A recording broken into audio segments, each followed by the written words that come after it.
Good morning, everyone, and thanks for joining again for our bi-weekly Learn and Grow meetup. And this week, we have a very special guest, one of my good friends, Noel Parnell. He's with us and he was telling us about his journey a little bit earlier. And a little bit about Noel. He's a Philadelphia native whose passion for real estate ignited during the 2007 Great Recession. With a visionary perspective, he turned his adversity into opportunity, transforming distressed properties into thriving homes. Through dedication and hands on learning, Noel has completed over 100 real estate transactions globally, amassing a diverse portfolio exceeding 6 million. His journey from a scientist at GlaxoSmithKline to a member of 2008 US Paralympic team brings a unique blend of discipline and creativity to his real estate success. First of all, welcome, Noel. We're super excited to have you with us today. Thank you for having me. I'm excited to be here. How's everybody doing this afternoon? Or wherever the time zone, it might be morning where you're at. But how are you doing? I guess everybody's doing good, a little bit quiet crowd.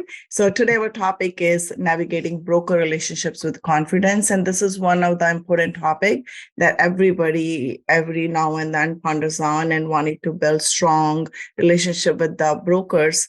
So the first thing I wanted to ask you is, how crucial is it for us to build or establish strong relationship with the brokers when we are venturing for our deals? I place it up there as one of the top three things that you need to have if you're in this multifamily business within those relationships. Sometimes you hear a lot of people, and I've done deals like this as well, is that, reaching directly to seller. But if you really want longevity in this, multifamily, career, you need to have strong broker relationships that you're growing with them.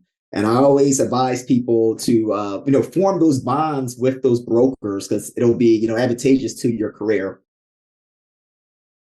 Yeah, I mean, you said it very well. Not just the broker, all the relationships are good, but the broker relationships are good if you're looking for good deals, because if you have the strong relationships and you're responsive whenever they're sending you something, and they're gonna send you more deals, right? So if you can talk about that, how quickly you need to respond to the brokers if they're sending you something. So for me, I kind of rate the level of email I'm receiving from the broker, because sometimes I'm like, hey, I'm gonna give you a call, depending on the context of the conversation. But I'm always responding to a broker within 24 hours, immediately, especially if it's a broker that, has the deal flow. And I have a system, I call it like a love factor. You have different brokers in different areas. And so I have a matrix chart based on brokers, my relationship with them, my frequency that I contact them, because it shouldn't be, your broker relationship should not be just when they have a deal. I have pings on LinkedIn that kind of give me alerts when they're placing a new article out there, or they're giving some type of industry standard or industry market news. And I'm reading that article and I'm commenting on that. And that just lets them know that I'm engaged what they're doing. And that goes a long way. And where do you do that? I mean, are you using the social media portal to search for So these I use articles? LinkedIn. So on LinkedIn, you can get alerted when someone does a post. And Uh-huh. so my favorite brokers and investors, I'm alerted when they do a post because I want to keep up what they're doing. Mm-hmm. And but how are you connecting with them over LinkedIn? Are you sending them the request and then just that's how you're connecting? How do you Well, start? I'll go from the beginning. So earlier on in my broker relationships, and I don't necessarily knew it worked, but I do have good relationships with them.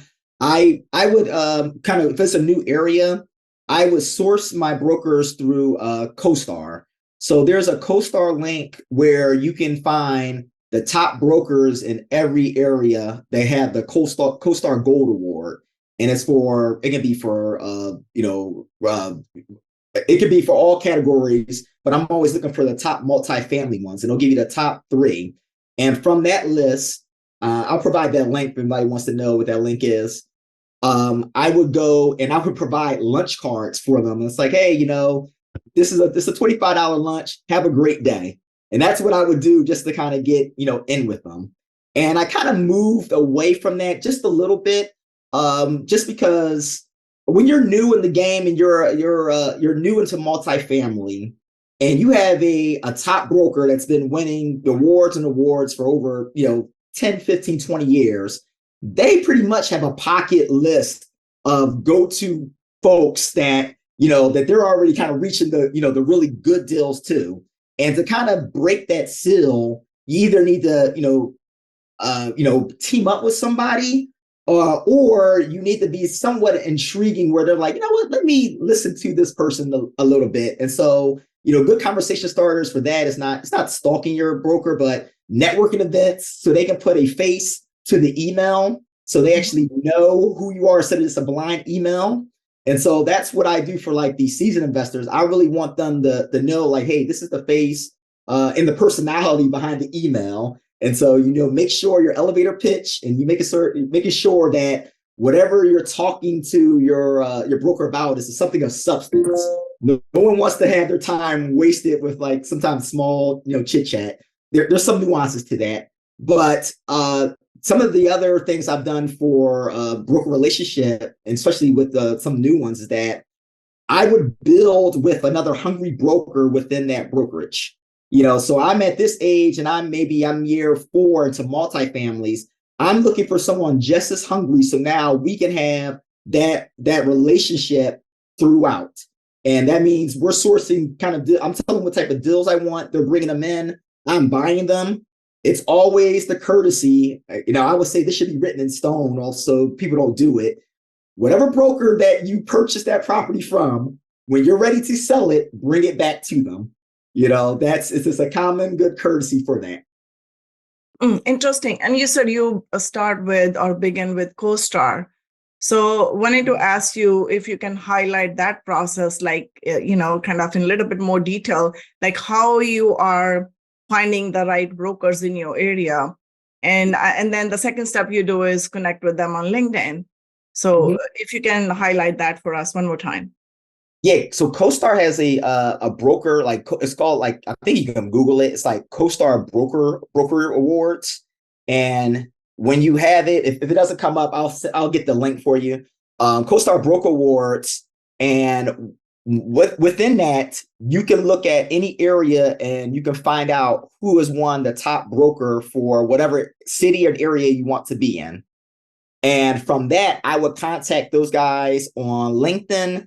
I would contact those guys on Twitter. Most people have Facebook and Instagram. That's a little bit, but most likely I always will reach out to on LinkedIn. I advise anybody have Sales Navigator. The Sales Navigator on LinkedIn just kind of gives you a little bit more feel where you can kind of give direct messages to brokers. And so, it doesn't look like kind of like spammy. And don't make any generic recited a paragraph where you sound like a robot. I'm always kind of reading on what their last sell was, what their last article, and I'm including that within the context of my conversation to them. And my whole purpose of this is to have them engaged and say, hey, it's not just a spam bot or an AI bot. This is someone that actually is acknowledging what I'm doing. And so they're 99% of the time, they always respond. Interesting. And then you say you follow them on LinkedIn and then you comment and like their comments in order to build relationship, because that's the best way to do it, actually, to make your connections or nurture your connections. So how do you set up the alerts in LinkedIn for them, for these particular people who are adding some articles or sharing some knowledge there? So when you go into LinkedIn and the person that you're following, there's like on the dotted list, there's a dots that you can say, please alert me when someone posts. And when you place that in there, that's when you'll see when they're posting. You'll get automatic alerts. Yeah, exactly. I think on their profile, there's a little bell icon that you can use. And one time, if you click on that, you will get alert on all posts. If you click twice, only the top post, you'll get the alert on that. So next question I wanted to ask you is, when you're looking for these brokers, definitely you're going to look for the awards and everything, like what kind of awards they get and how top-notch brokers they are. And but other than that, what qualities we should look in a broker? Because sometimes you're trying to reach a top-notch person, you get intimidated thinking that, oh God, I'm new in this industry. Maybe I do not have enough knowledge, maybe just an imposter syndrome, but at the point, but how do you get over that hesitation? At the same time, you're looking for some qualities where you can connect with that person a little bit at deeper level. Well, on a deeper level, and that's, I think, my best broker relationships that I have, and I have a few with like some guys from Capstone, and I think it's about building that bond of one. Well, let me get before that, because before even they know that you can close a deal, you have to have some type of, to me, some other type of bond outside of the real estate. And for me, it's either we're talking about family life. It's been track and field. I have a few guys that went to University of Georgia. I was at LSU at one time, so we actually competed against each other and know college football. I'm an Eagles fan. Sometimes it is a football that's like that bond. But I think sometimes you really want to create that bond where you're just not treating them like a number.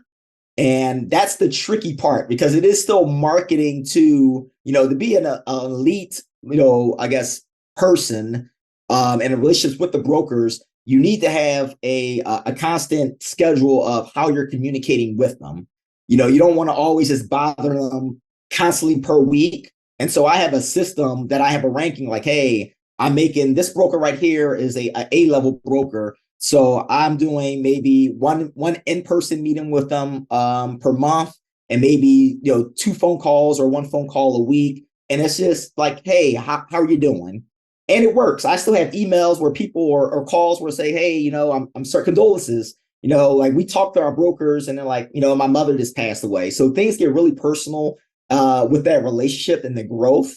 And I think that all starts by being human. Me and you talked before we got on the show, and we talk about, yes, there's multifamily, but we're also human. There's other things outside of it, just bricks and buildings and money.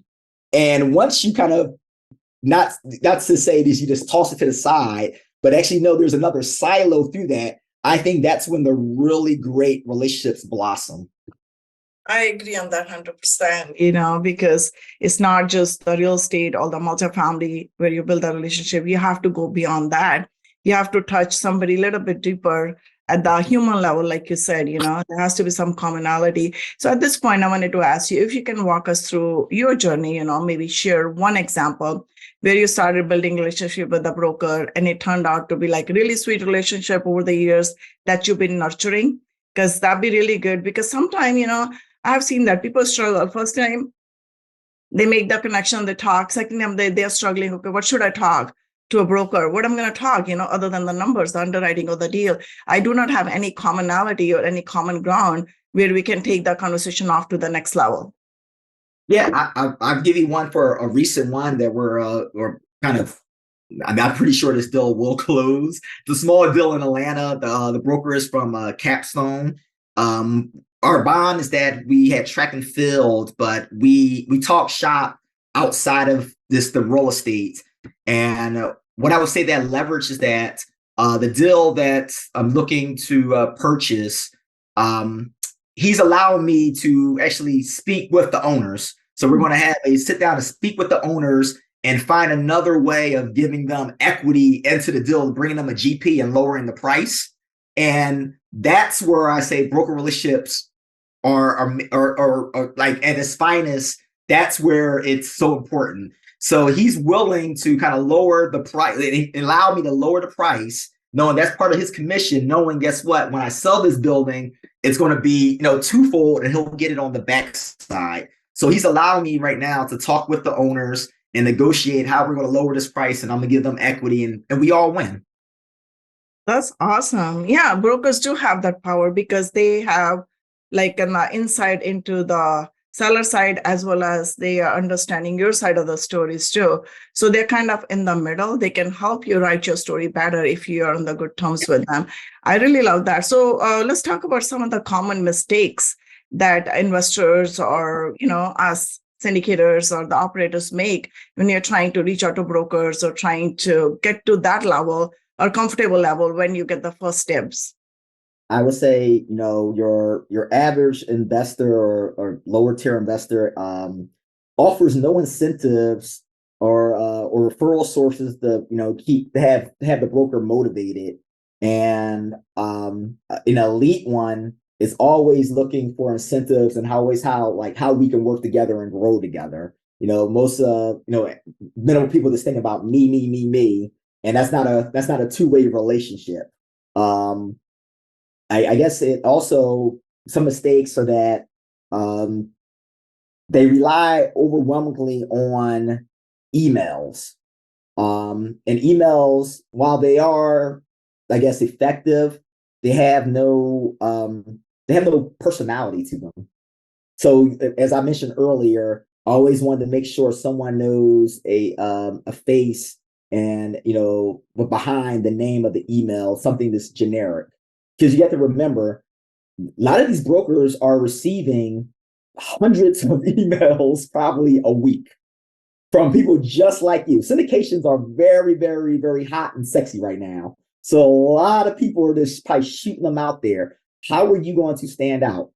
And if you're just kind of just shooting blind emails that are kind of tape recorded emails from AI or Chat GPT, it has no personality to it. So I think that's a pitfall as well.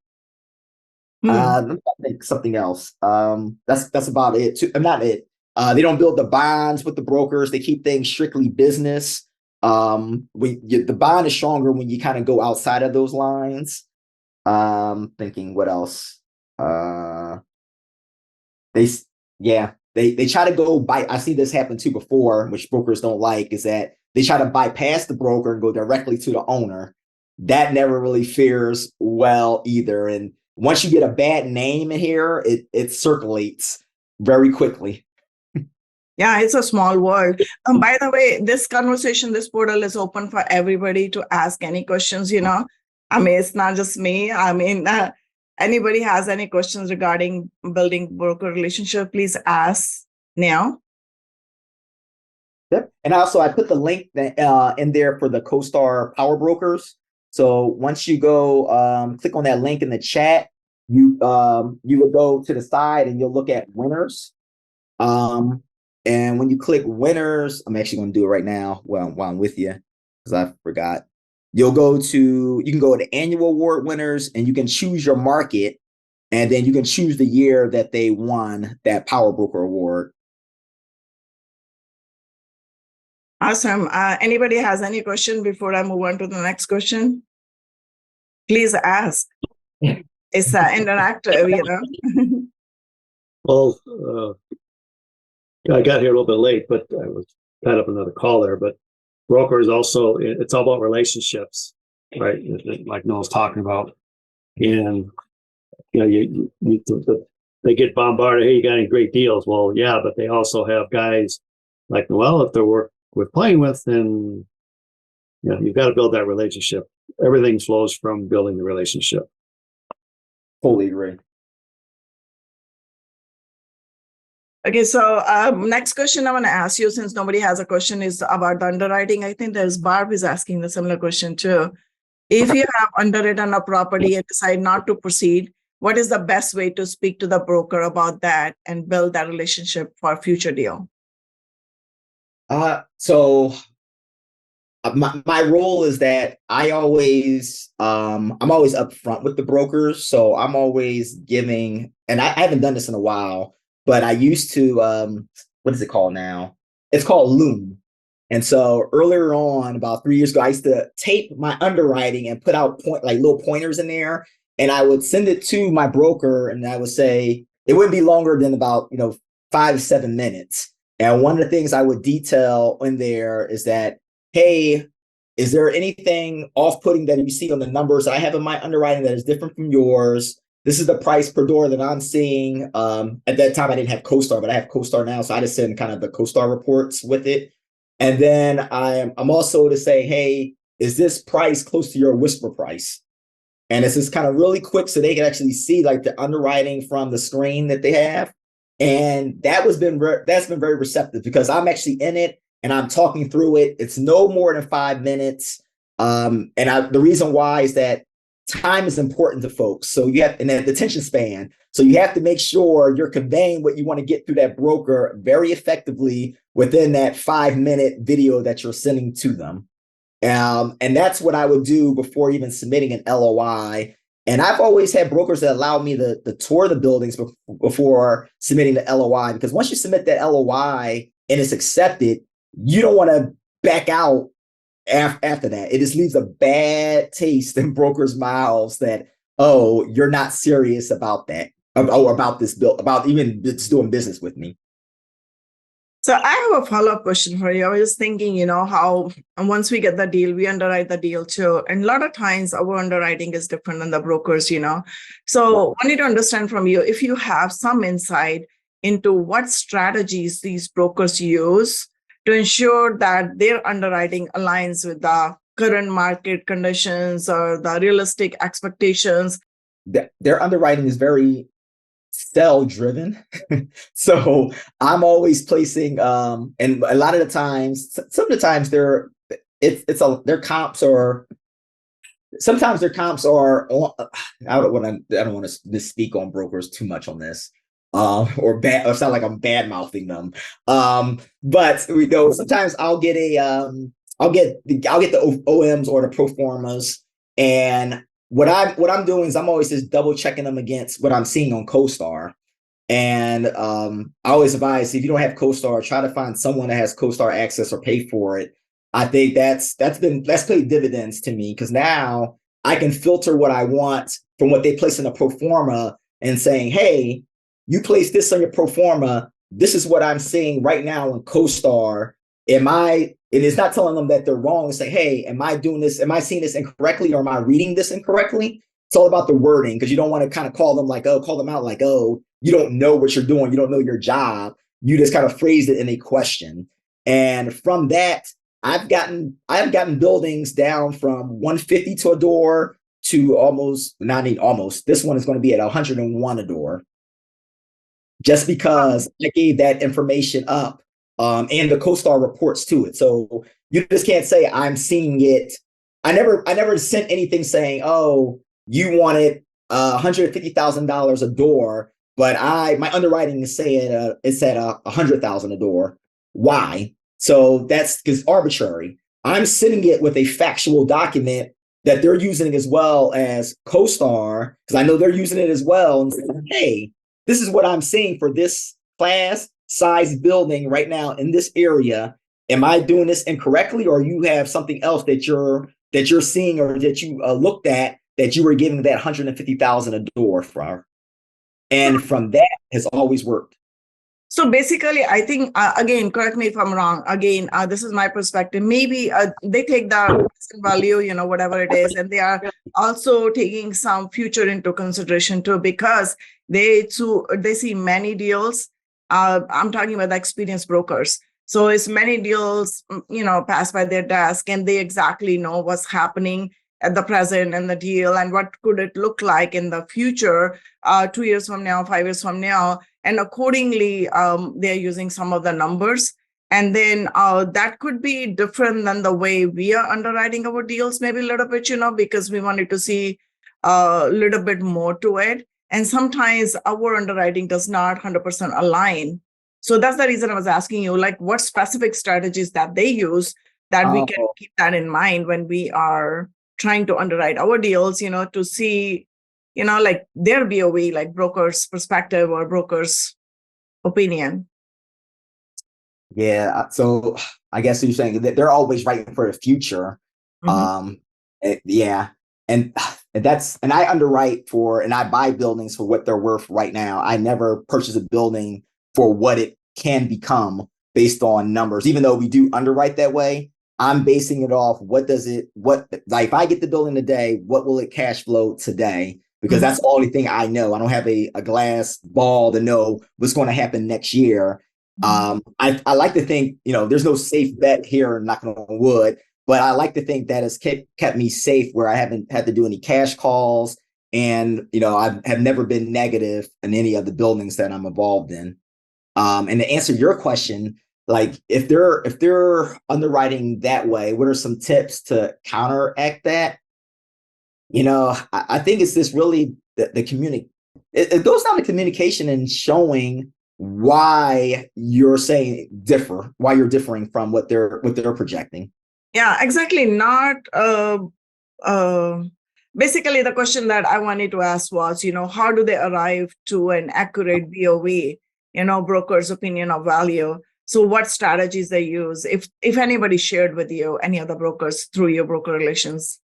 Oh, no, they haven't shared why. So, sometimes I think it's just all commission, or sometimes it's what the owners want, and they're like, oh no. But most of the times when it's something absurd, they have come down on price. I've only seen it happen where, that if anybody was investing in the 2020, 21, where everything was selling way above offering price, you could never just offer. It was always going above.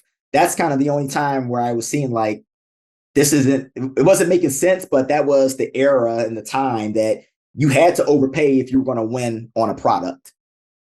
Did you ever collaborate with a broker to underwrite the deal together? So you have the both perspective. So can you share that experience with us? Yes. So we only stuck to the main three things we stuck to when we underwrote the deal was that taxes, insurance, and seeing if anything was sub-metered. And then we also looked at what things were selling previously in the same condition. Those are the only, I said three, those are only four things that we actually looked at. Everything else was going to be arbitrary on how you manage the building. Interesting. And then did we talk about that? How can we show our seriousness to the brokers? Because everybody thinks they're serious when they're hunting for deals, but not from brokers' perspective. What exactly they look for in a client to see this is a serious buyer. Okay, let me share this good deal and get the. I think it's the way when you get to that point to show them you're serious, and I think that's that's twofold. I think you have to go through a couple of seals that when you submit your LOI. I think that's a case of seriousness, but also what do you place in your LOI? And so when my LOI, I am placing in when my money is going hard. I'm also placing in where my financing is coming from. So they already know, like, guess what? He doesn't have to scramble for it. I'm actually telling them the broker I'm working with, and this is where it's at. And contact information, I probably over deliver on that. So they actually know, like, oh, he's in communication with them. You can reach out and things of that nature. And I'll let them know, like, I can deliver on, especially if it's a hot property, I'll make sometimes, and don't do this if you don't, I guess, I don't want to give that information, but this is what I do sometimes. If I really want a property and I really liked it, I'll lower my due diligence days. And so I'm saying my money goes hard in 30, I'm saying my money goes hard at 15. If it's a great deal and I'm really steadfast and sure on, I'll say my money's going hard day one. And that's go get it. No, also I was saying it's a good idea to share with the broker day one your investment goals and preferences as well. What exactly you're looking for. That shows kind of your seriousness to like what exactly your vision or where you want it to go as well. That's very important for the brokers to know. They ask you actually too. So how confident you are, that makes a difference too. If you're like stumbling or not giving them the right information, they know that you are experienced versus newbie. And you also have a CV. And this is if a CV of deals that you have go full cycle or that you have purchased recently and signed on. I present that to my brokers as well. And that also gives them the level of confidence that, like, okay, they can do the deal. If you're a newbie, you may need to partner with someone and to get your feet wet to actually build that relationship, with a lot of the seasoned brokers.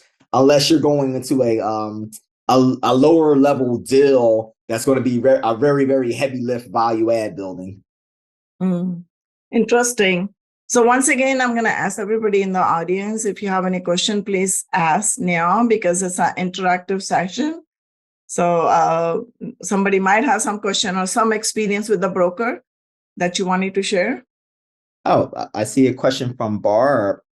If you have underwritten a property and decide not to proceed, what is the best way to speak to the broker about that and build that relationship for a future deal? For me, I tell them immediately. So, and this is my rule. So when a broker sends me something, I underwrite that within 24 hours and give them my observations immediately. And I talk to them about that and say, hey, this is why I'm not moving forward with this. And I normally follow that up with a call. It's the email, then I follow up with a call, kind of expressing what I placed in that email. And that always works well, that you gave them a prompt response and decision on the property that you sent over to them. Yeah, because they have multiple clients, and if you wanted to build a relationship, you have to be like really, really quick in responding. So the best way to do is you do not have to underwrite the whole deal. Just use the quick deal analysis. And there's multiple deal analysis floating out there from multiple gurus. You can pick one and just use that and analyze the deal within 2 minutes. And then you can respond right away, yay and nay, whether you need more information or you're going to pass this deal, but you wanted to stay in touch and then be on top of their funnel if they can keep on sending you the deals. I think that's the best approach. I mean, I do that same thing too, because not necessarily every deal is worth underwriting because that takes quite a bit of time to dig deep to figure out all the details in every deal. So once again, I'm going to remind everybody, this is an interactive session. If you have any question or comment, please share. Or if you have experience, please share with us because we learn from each other. Absolutely. That's the reason we do all these small groups. You can call it masterminds or meetups. That's the reason we get together, so that we can learn from each other, because the best way to learn is connecting with each other and learning from each other and helping each other grow. So any experience, please share.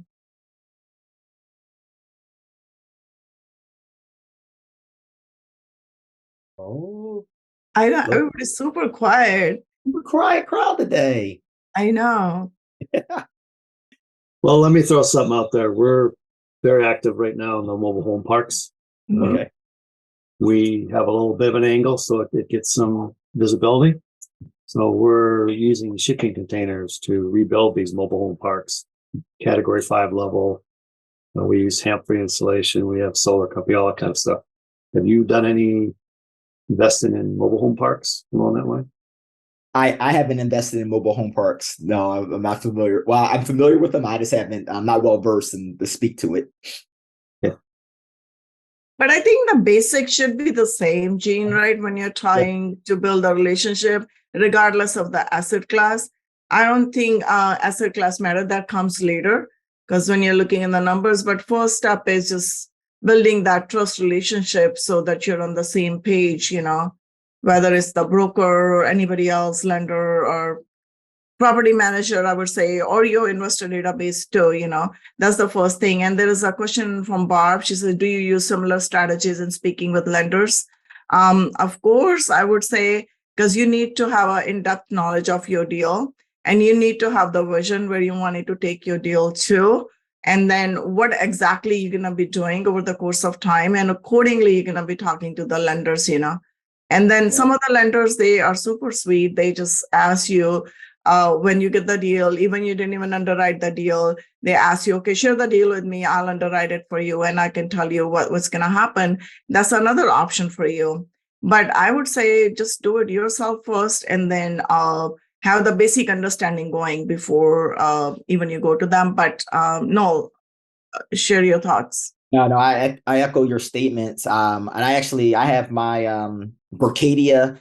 They already have my things on file at Berkadia. I deal with Thomas Rodriguez out of Colorado for Berkadia. So that's my guy. And so the relationship that you have with them, when they know you, they already know what's in your portfolio. they'll already tell you what you'll qualify for. And, so it makes things a lot easier because they already have your PFS. You may have to update it every now and then, but that should come on a regular. But I have Berkadia and Graystil.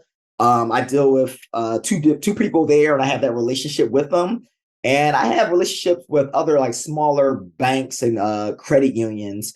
But primarily, I've been doing Berkadia just because they've been doing like my Freddie Mac loans and things of that nature. But I echo your statements that it's the same. You keep the traffic going. Yeah, that's true. Yeah, but anybody has any more questions? One last chance, I'm going to ask you. If there's no more questions, we'll stop the recording and then we can network a little bit. Thank you so much, Noel, for this informative session. Thank you so much. And would you please stick around for the networking as well? Absolutely. Absolutely.